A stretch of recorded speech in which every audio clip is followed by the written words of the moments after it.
Ladies and gentlemen, welcome back to the Intel Extreme Masters in New York City 2013. First time we've been back here for a couple of years. It's fantastic to be back in the US and great to be here in New York City as well. Before we get into our next game, we actually have a very special presentation. At each stop that we have, you guys out there on the internet kindly send in your thousands of votes and you vote for the most valuable player, or as we like to call them, the sick nerd baller. And you voted in your droves for the player who was the most valuable player at Shanghai, our first stop at the Intel Extreme Masters. I don't know if you can get a close-up of these, but these are a one-off pair of Converse boots. And they have Liquid HerO's name on it. So ladies and gentlemen, please welcome Liquid HerO!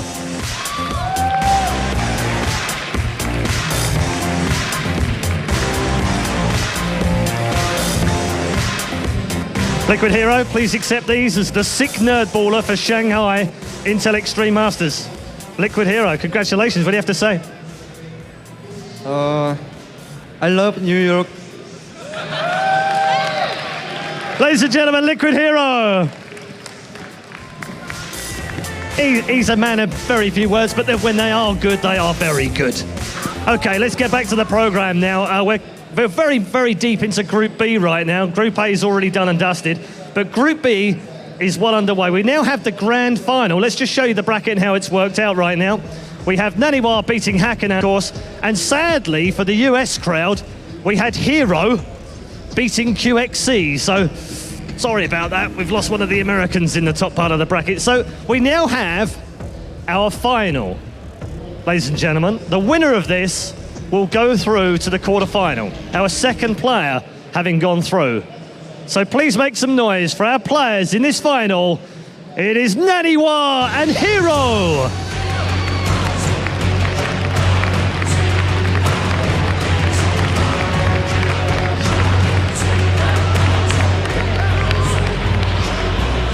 Okay, well, it seems like NaNiwa's not quite ready yet, but that's fine.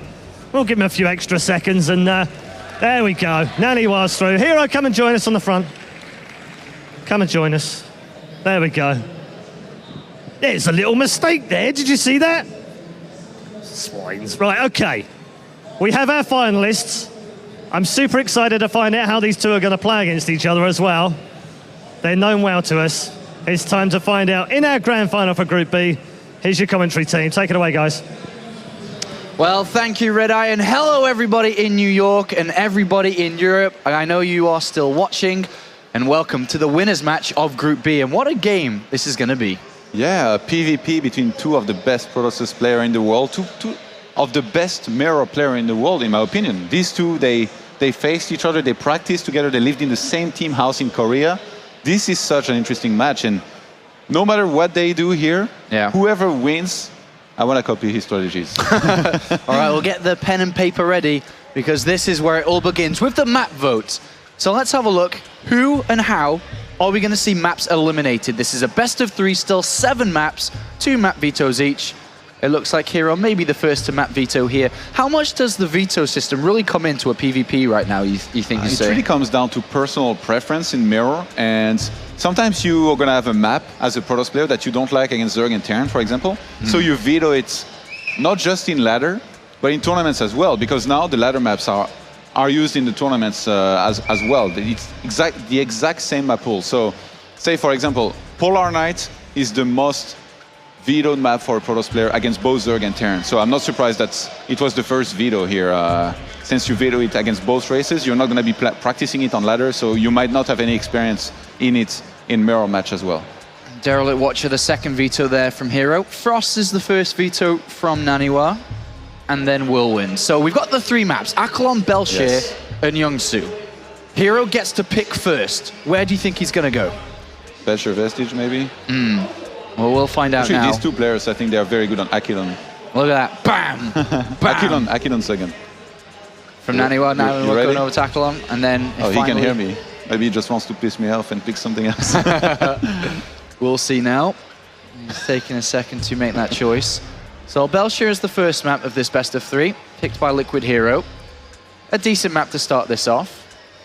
And it's interesting that they removed, I think removing Whirlwind is quite standard because It's a 4-players map, Frost as well, and it can be really tricky. It's very different playing on a 4-players map rather than playing on a 2-players map, because you need to scout more and there's more possibilities.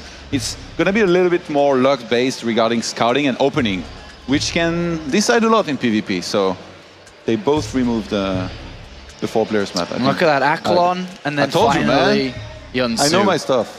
You do know your stuff, and to be honest, this is a small map pool. All 3 maps are 2 players. They aren't that big, as we do see these 2 players just going to make their way to the booth here. So this is going to be a Fast and Furious series. I'm very excited for this one. Of course, the winner of this game, of this best of 3, will go to the winners. Go to the round of 8, where all the winners are going to go to. And this should be a great series. There is Liquid HerO. Do you have any maybe favorites predictions-wise? Let's not say like a winner, but who do you think may be a little bit favored to come into this series between the both? I think maybe HerO. HerO is such a beast. He can make the most of the worst situations. Like he could literally go for the worst build that you can go against another build and make it work somehow. He's one of those rare players that can make this happen, and that's such a strength in Protoss versus Protoss, because if you get just a little bit unlucky, not just build otherwise or scouting, just like if you're unfortunate in general, you can fall behind early on quite a lot. All right, well, remember how important this tournament is for NaNiwa. Of course, currently just inside the top 16 for the BlizzCon ranking, and this being a tier 1 event, I'm sure he wants to do well here, not only for the prize money, but to be able to move forward towards that chance to play at BlizzCon. If he wins this, it's still a possibility. Liquid HerO, on the other hand, is almost guaranteed to be at BlizzCon, currently sitting at rank number 8 with around 3,500 points, a good amount, sitting comfortable within that top 16. Pretty good rank. 8. Very good rank, yeah. And then it's down to this player here who's came here with a goal. And we know NaNiwa just wants to win. He played pretty good against Hack, I have to say. He lost a game in which he seemed quite confused and he didn't seem to be exactly sure of what he should be doing. That zealot cancel, I cannot stress how huge this was. This is a huge mistake. And then he did it again later, so this still feels really weird to me. Is his game a little bit off, even though he somehow won? Is he making small mistakes that he usually would not be doing? Or maybe I'm missing something. I guess we're going to find out here. Well, NaNiwa, of course, did okay for himself at the WCS Season 2 finals, getting a round of 8 finish. Unfortunately, couldn't continue through in the WCS Europe Premier League, falling so short in the round of 32. A very short performance that put him in this position he is in today. He was in a really tough group. Yeah. There was 3 great players in his group. 3 really great players, and the true king of the North advanced over NaNiwa at the end. But He's going to watch this beauty, right? The true king of the North. All right, it is now time to begin this best of 3 between these 2 players. No more waiting. Who is going to the round of 8 to join Hyun? Who is our first player to make his way through? It starts right here. To the top left, spawning here on Belcher Vestige as the red Protoss. You all know him, he plays for the Alliance. It's NaNiwa! I see a Swedish flag in the audience. There is one. Your eyes do not deceive you. And then down here, in the bottom right-hand side, playing for Team Liquid, it's HerO. Oh wow, HerO, the local favorite here. Playing for Team Liquid really helps your popularity. It does. One of the most liked teams in the world, possibly the most liked team. Captain America from Season 1 in WCS. Liquid HerO being able to take that championship. Falling very short in the round of 32 in Season 2. But of course did spike back up to the round of 16 where he sits here today. Okay, let's see if these guys scout for proxies. Only NaNiwa does. And he's actually going to look all the way outside of his main. Does he go for a scout across the map? I don't think so. I think he should be sending this probe back into his main. But you could see him. Okay, yeah. He's just going to come back. So NaNiwa taking the safer approach here, looking around his face. On the other hand, HerO didn't. Yeah, HerO didn't. I really feel like this is a lack of respect. Like when you do this to someone, like you're really telling him like, you're never going to proxy me. You're never going to dare. And you have to be careful. Sometimes some people are gonna dare, and like sometimes some people that you really would not expect to ever do a proxy, they are gonna do it. You know, Night Hands won't pull this off. He's one of the last guy you would ever expect to proxy, and he did it. And I think it was Baby Knight who suffered the casualty of using a series to him. So we did actually see HerO scout within his main base, not the natural or around anywhere else. Until now, at 3 minutes, it's going to send out this probe. Has taken double gases after the cyber core for HerO, but on NaNiwa's side of things, he did decide to go for that probe scout and then throw down the double assimilators much earlier on here. This is interesting. HerO, he scouted for proxies, but it seemed like he wanted to do it as late as possible, even like trying to be safe with it. So it's a little bit weird. Usually you see players like do it at a very standard time, like right after the gateway, they're just gonna clear the entire main and then the natural, and then they know there's no proxy, they're okay. But both players opt to go for a Stalker first here, and NaNiwa, he went for an earlier double gas, so we could see some stronger take here out of him. I'm actually surprised he didn't go for a Sentry first, but I know he really likes the Tri-Stalker force early on. Well, with that second gateway, that's exactly what he's going to be offered here, being able to produce 2 at a time. On the other side of thing, though, HerO just threw a Chrono Boost into his Cybernetics core, and is now producing his Mothership core from the main base. A Sentry right behind that as well. And if you look at the amount of minerals and gas that he has lining up, is this just a 1 gateway expansion here from HerO? Yeah, I think it very well might be. He has the money for it, and only 15 probes on mineral, because he's got the 1/16 throwing down the Nexus now. Behind this, it's going to be very interesting to see when he adds extra gateways, and if he goes for a very quick robo or not. A lot of the time you're going to have to do that, and right now he's just clearing the map. He's actually moved quite far across the map with 1 Stalker, whereas he's going to find himself trapped between 3 Stalkers of NaNiwa. I guess there is only 1 on the retreat. Oh, NaNiwa. He's microing really nicely. He shouldn't let this escape. Oh, look at that by NaNiwa. Did hit a Stalker in front of the other one and gets a couple of extra hits here. And that Stalker, unfortunately, bye-bye. And NaNiwa does pick up that first Stalker kill. A good start here for the Swedish player. Yeah, I'm surprised NaNiwa doesn't have a probe out on the map to proxy a pylon and get a cancel on that Nexus, and then he will get his own Nexus. But instead of that, he's just going to get his own. Those 3 Stalkers, oh, they're going to move the ramp. HerO was not paying attention. Wow. Well, unfortunately, these sentries are going to get picked off. The Force Field comes down after the Stalkers get in there, and they picked off one of the sentries, 3 Stalkers. And he knows Photon Overcharge is up. This is a bit of an interesting situation that HerO's now find himself in. Photon Overcharge is activated. Still a Stalker Sentry Mothership Core versus 3 Stalkers in the Mothership Core. Down goes... Oh dear, the Time Warp's down here, and NaNiwa is absolutely dominating here. He's almost picked off that other Stalker. His micro's fantastic. He's going to pick it off there. Both players microed really well, and I think NaNiwa's barely going to get the better end of this. He could have gotten the Mothership Core, in which case it would have been great for him right now. Now he's just okay. Well, HerO, luckily for him, he did spot his opponent's Nexus and does know that not an immediate threat is down. HerO has a probe inside of NaNiwa's main. And you know, I think at this point, this is a bit of a mistake to send your probe in, because what this tells your opponent is that you proxy the pylon. And now NaNiwa most likely is going to go and look for a proxy pylon near his main. He's going to find it and kill it. And then you just gave away some kind of trick that could have been good for you.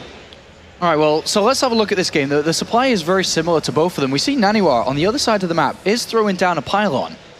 What are his intentions here? I mean, currently he's got this robotics facility down, but he hasn't actually built an Immortal from it at this point. I'm really surprised that NaNiwa didn't look for the pylon that HerO made. When you see a probe like this, there is almost always going to be a pylon proxy which you need to kill. So that, I think for HerO is pretty good right now. He's getting a second Immortal. He's going to start a third one. He's got 2 gateways. He's getting a third one. He's going to be able to defend this and possibly be aggressive. Well, with HerO using his Mothership Core twice for the Time Warp and the Photon Overcharge, he doesn't actually have anything here, but the double Immortal surely must be enough to push this back. Yes, 2 Guardian Shields as well. Some Force Field with that. So I really like HerO's position right now. It's still pretty even. And NaNiwa, just immediately throwing down the gases, realizing, all right, nothing I can do here. Throws down the gases and does fall back onto his Immortal production. You know, HerO, he was really scared of some aggression here, and very, very rightfully so, but he neglected probe production. So NaNiwa finds himself 6 probes ahead of his opponent right now, which is a big deal. So he needs to catch up now. He needs to Chrono Boost only probes, exclusively probes for the time being. We should be seeing a Forge thrown down very rapidly from both of these players. Yeah, NaNiwa already has. Yeah, you'd have to give NaNiwa a little bit of an edge in this game, right? I mean, he's got a bit of a better probe production. He's got the Forge down. The one thing I'd say that HerO's in the lead with is the Immortal count. There's 3 of them in the middle of the map. Can he, and 3 sentries, is there a way that somehow he can use force fields to pull something off? And you know he's going to try to make it happen. He's got a slight supply lead in army.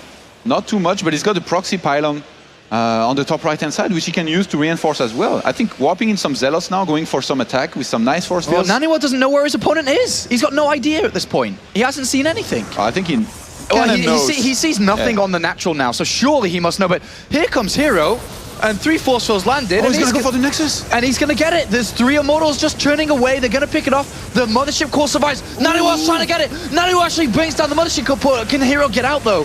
He's got no force fields left. NaNiwa pulls the probes.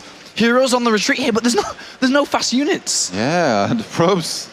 I mean, where is he going? The probes are chasing an hallucinated Colossus. Not every day you see this. And all of a sudden, NaNiwa, if he doesn't pick off all these units, HerO's going to go back. He's going to have 2 Nexus. He's going to survive with all his units. And NaNiwa finds himself in a bit of a pickle. Did you just say that? Okay. The income right now is what we need to be looking at, because sniping the Nexus, the advantage that's going to give you is that you're going to have a lot more income than your opponent for at least a little time. And HerO is going to look to exploit that by taking a little bit more, by getting more army than his opponent. He's getting a cannon now, which I really like. Yeah. He's not just going to have detection, this can also attack and help. And he's getting extra gateways. I'm surprised he hasn't teched any more than just, well, I guess getting Colossus is normal at this point, but getting a Twilight a little bit earlier would be nice. He's just started it now. I mean, where does NaNiwa have to go to get himself back into the game? I think he has to play super defensive from there and hope that HerO makes some kind of bad attack on which NaNiwa can capitalize and just hold and win or gain an advantage from there. But being aggressive is almost out of the question here for NaNiwa. All right, well, and somehow, I think he disagrees, because he's just made a ton of gateways, 16 total additional to his 2 original ones. That's a lot, man. That's a lot of units that he's going to be able to make very, very shortly here. But, I mean, if we look on the other side of things, we already have Colossus production, you know, properly started now with 1 out in the field, a second one about to come, with Thermal Lance, with +1 attack. Twilight Council's down here, he can go up to +2. Well, at the moment, HerO has got to be careful here. There's a lot of Immortals there. He does have his own. NaNiwa has nothing against force fields right now. He's morphing in 1 Archon. That's going to be the only thing that can break force fields. If this Archon gets sniped, he can get his entire army force fielded and trapped. And that's never good news against Colossus, Immortals, and the amount of units that HerO has right now. And I think HerO saw the Archon and decided to pull back. Just take a 3rd from there. He knows that NaNiwa hasn't started his own 3rd just yet. And look at this hallucinated Phoenix on the left-hand side, making sure there's no 3rd started there. He's now going to scout the main. He's going to see the amount of gateways. He's going to know exactly the position he's in. Which is a good one. Which is a very good one here. He's got his Zealot charge on the way, as well as NaNiwa does. But most importantly, he's just finished up with his Templar Archives and can start adding in these these Archons to his composition. He's clearly going to be chrono boosting in his Forge as NaNiwa is doing the same. And HerO, still with this 10 supply leads in this game, that 3rd Nexus is going to be very valuable. If he starts mining gas from that, NaNiwa could be in trouble. Yeah, and NaNiwa from there, I mean, like I said, he has to play very defensively. I think he starts his own 3rd, but he's going to need some kind of miracle to win this. HerO, when he has a tech lead, a supply lead, an economic lead, coming back from there, he's always going to be really hard. I think the biggest problem for NaNiwa is his composition here. He cannot go into Colossus, and HerO has Colossus. He's actually just going to stop at 3 Colossus so far. He's getting a War Prison behind this, and he's getting a Dark Shrine, so he could go for an attack on the 3rd base, and at the same time, drop Dark Templars in the main. If there is a cannon, he snipes it, and then there's no detection there for NaNiwa. This is... So HerO setting up to go for a killing strike soon. And NaNiwa, I think, might take the aggression to him before that happens. He has to be careful. His Mothership Core is actually quite low on hit points here. Well, with 3 Colossus here, that's a lot of damage output. I mean, if you look at the army value strength between the both of them, it's 87 supply for HerO here, 85 for NaNiwa. It's not too different. On the right-hand side, it looks like HerO has split up a couple of Zealots here. And there is no pylon there for NaNiwa, so he's not going to be able to warp in reinforcements to help save that Nexus. I mean, HerO would ultimately be forcing NaNiwa's hand if he was to be able to get a snipe on that Nexus. That's exactly what he wants to do. If he can use... If NaNiwa attacks the 3rd base of HerO and there is a time warp going down, as well as a photon overcharge, it's going to be so hard for NaNiwa to break this. We've seen crazy engagements. All right, well, this Nexus is in trouble up the top there. The Zealots are going to town. NaNiwa's going to have to fight here. HerO's ready. HerO's got a very good position here. Time Warp is thrown down. I mean, not Time Warp, sorry. Nice micro with the probes down. at the expansion of HerO. Wow. He could actually warp in some Dark Templars and dispose of these Zealots quite easily here. A big warp in the main of HerO by NaNiwa. He's trying to make this happen right now. He's trying to attack everywhere. Can he break this third, though? Look at where HerO's army is. Well, it's now moved out of position. It's moved out of position, but HerO is coming back. Time Warp on the ramp here by NaNiwa. And Zealots inside the main base as well for both players at this point. DT is getting warped in from HerO to defend it, but NaNiwa can't break that third. And at the same time, he's going to have to deal with it inside his main base. But HerO holds tight here. He's still got 3 Nexus alive. He killed his opponents. HerO needs to warp in some Dark Templars in the main of NaNiwa. There is no detection there. I think he's done it. I mean, NaNiwa's mining on 1 base right now. Yeah. HerO's mining on 3 bases. It's now or never. You just go for it. All right, well, here he's going to go for it. Is he not? He has to at this point, as you do describe, but he's not being able to get in there properly. And DTs do make their way into the main base. Zealots on the natural as well. And these Thermal Lance Colossus just wave after wave dealing a lot of damage here. And the fight's going to happen. And HerO just has a lot of units here. He's pulling back. He's going to have to warp in some more units. But as we can see, NaNiwa's army's just slowly getting picked apart. GG, HerO will take map number 1 here in this best of 3. Not bad. That attack, as you said, I really thought that NaNiwa would be more prepared for this attack headed his way with the Immortals and everything. Yeah. But as you said, he hadn't seen HerO where HerO was exactly. So he saw that the army wasn't at the expansion, and then he realized he's about to attack me. But he didn't realize how much there was, and that HerO had the capability of force-fielding the army of NaNiwa out, which is what he did. And in the end, sniping that Nexus basically gave him a good enough lead that if he just played well from there, he would never lose him. That's what HerO does. Well, you know NaNiwa well when it comes to his mindset, how he approaches the game, how he looks at one game and then goes into the other. What do you think's going through his mind now, knowing how that game just went for him? I mean, in this situation, you have to completely forget about or at least you need to figure out what your mistake was, which in this game is pretty clear. NaNiwa should be telling himself, I should have known he was on his way to attack me. I should have had my army in another position. Imagine he was up the high ramp that you need to go up to attack your opponent. He could have just force-fielded, killed a lot, and then held quite nicely. He was playing too defensive, basically. Yeah. And he did not plan ahead how the attack would go down and how the force field would go down, which is something you really need to do nowadays in Protoss versus Protoss, or always the current meta game of Protoss. All right, well, it's time to begin map number 2 now between these 2 players. As HerO does take that 1-0 lead over the Alliance NaNiwa. Is it going to be 2-0? Can NaNiwa make the comeback here? We're about to find out. All right, so down here in the bottom right-hand side of Akelon Wastes, there's the red Protoss player playing for the Alliance, representing Sweden. It's NaNiwa.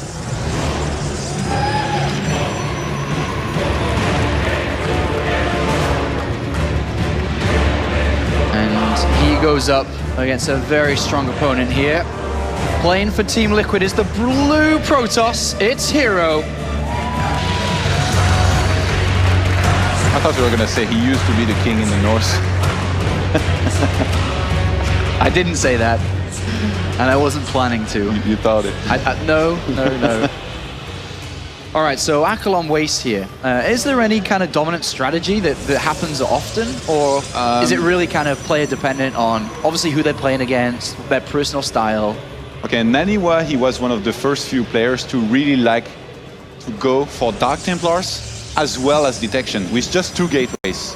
And on this map, this is one of the better builds. I think opening Dark Templars on this map is one of the most popular and best way to play it. Why so? Just because there is so much room to put down a proxy pylon that's not going to be found a lot of the time. Yeah. And behind this, you just can expand and kind of play standard from there. And I don't know, NaNiwa really likes this strategy. And he actually told me the story once about how he practiced with HerO before some Pro League match. And he used this strategy. And then HerO in his TV game used the strategy of NaNiwa, won. He came back to the house and he said, thanks to NaNiwa.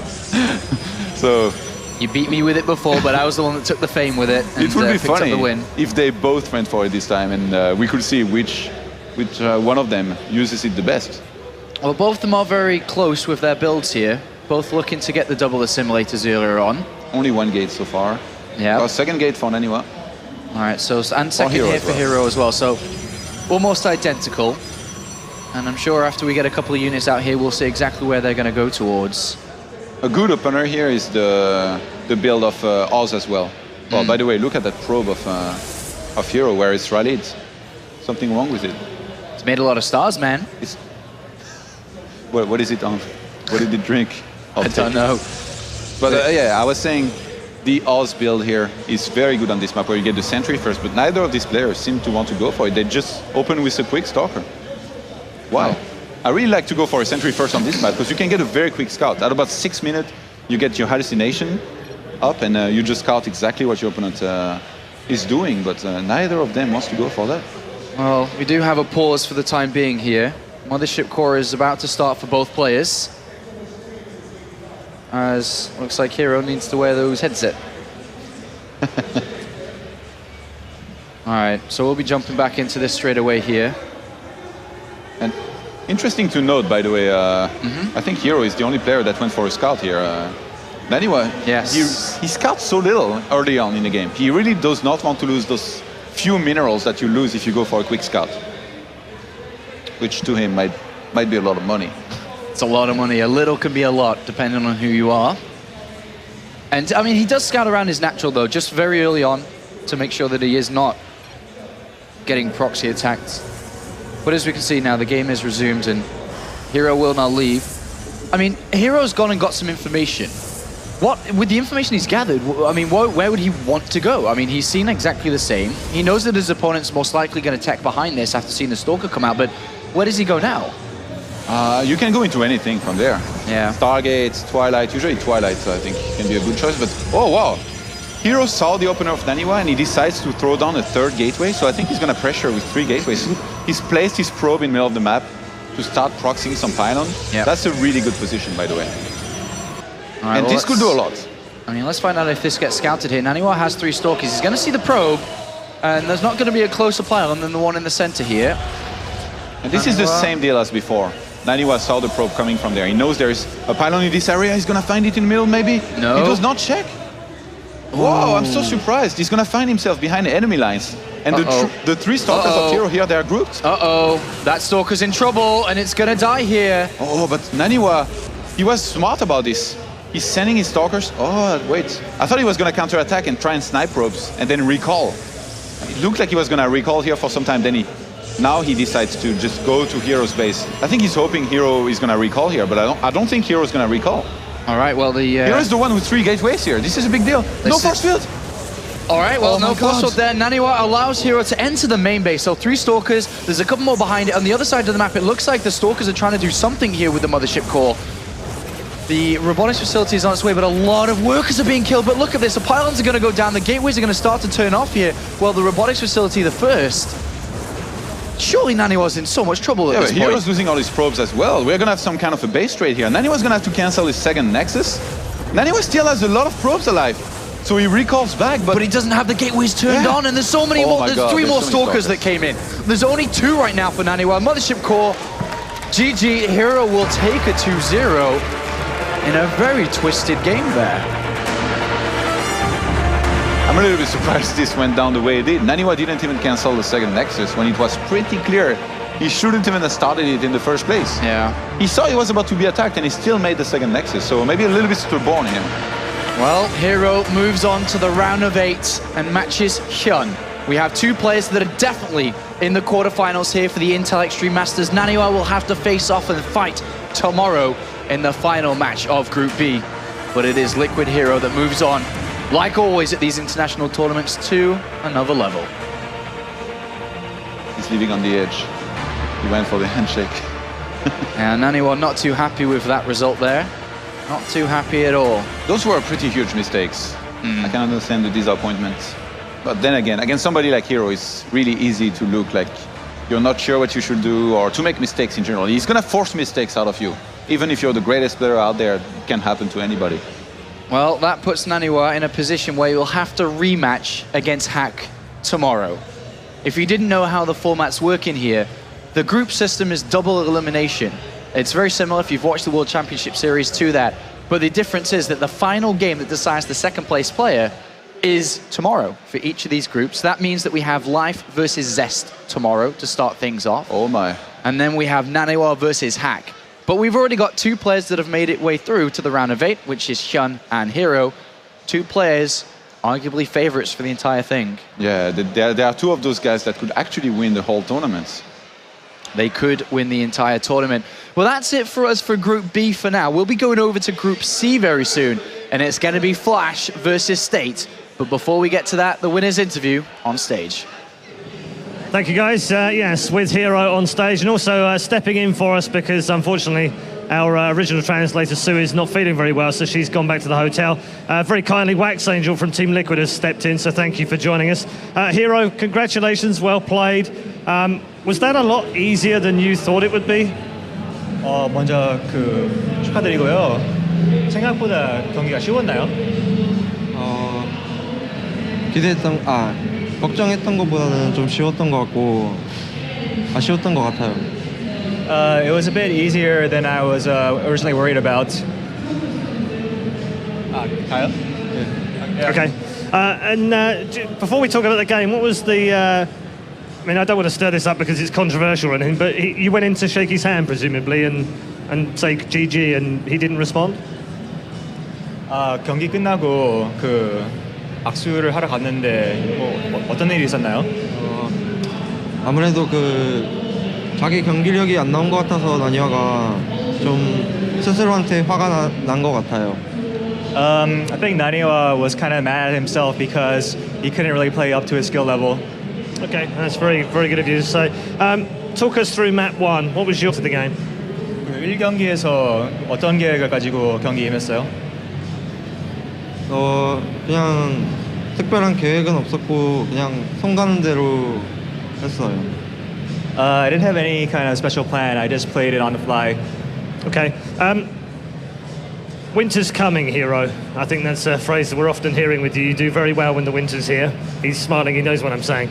Tasia has the summer, you have the winter. So have we crossed into winter yet? Is it time for a HerO victory?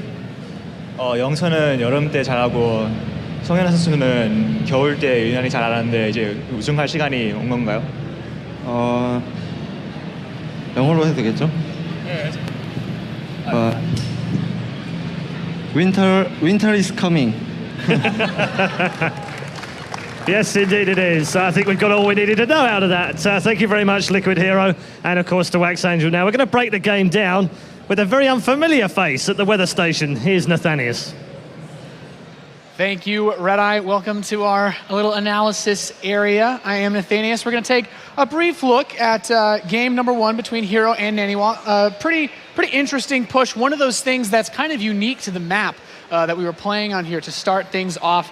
Basically, we see HerO coming up. He has 3 immortals, a lot of firepower, great versus armored units, but also versus buildings. He comes in with this hallucinated Colossus, a little bit of a fake out to keep him from pushing right onto this force. Then steps up. We see the force fields blocking this area off, preventing any of the immortals from coming in here or even his own sentries to try to partition this force. Scared that the Colossus could break them as well. The force field's not quite as effective.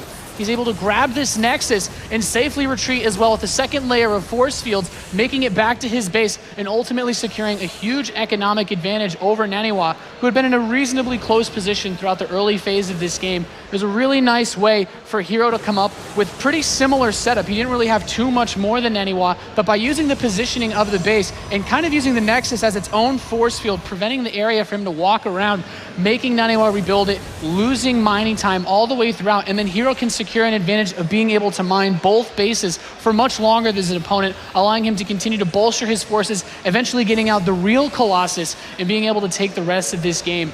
We can see that he stayed on top of his scouting throughout the entire match, was able to move into the rest of his tech path, and this forced NaNiwa into a rather desperate situation, getting the Templar Archives to try to turn all of his resources into units as quickly as possible, trying to get the Archons, which did a pretty reasonable job of keeping HerO back at this point with a very zealot-heavy force and not able to use force fields. One Colossus wouldn't quite do the trick with this setup. Unfortunately for him, though, HerO would be able to keep up the macro, and that early lead that he got with the economy, picking off the second base so easily, gave him pretty much exactly what he needed to be able to take this game forward. And yeah, But yeah, so I mean, as far as the rest of this game went, HerO just had a really nice advantage. He was able to get up his third base, mostly unhindered throughout the majority of the game. The Zealots came on, continued to bring the harassment force together.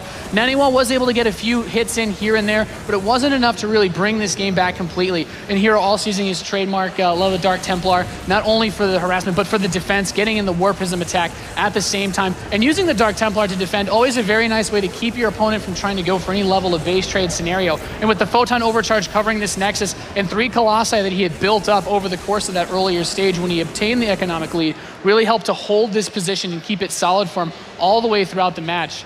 And as we see here, NaNiwa does come in, try to make that final push, as it were. He doesn't really have too many options. Does get a nice time warp, preventing the Colossi from retreating, but there's just not enough firepower to actually break through and take down all of it, even in this situation, mixing in another hallucinated Colossus and using the Dark Templar to throw NaNiwa back. There's a really nice use of positioning throughout the entire game by HerO, not only with his force fields, but with a little bit of the mind games involving the Colossus. And that's all here at the analysis desk.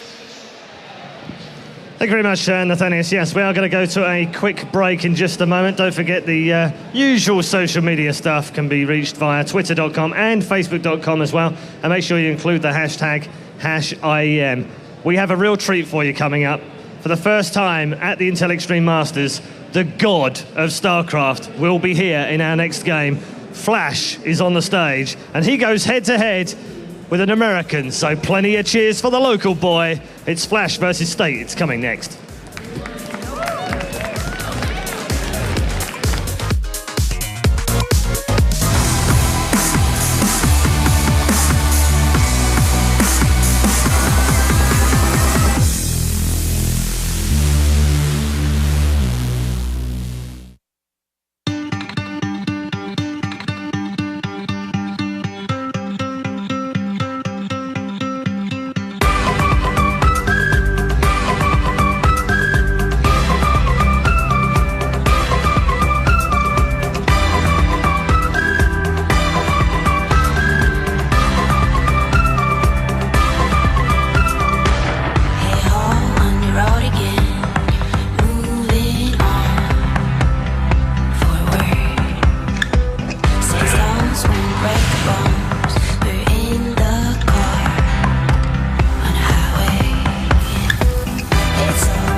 Professional-grade communication tool.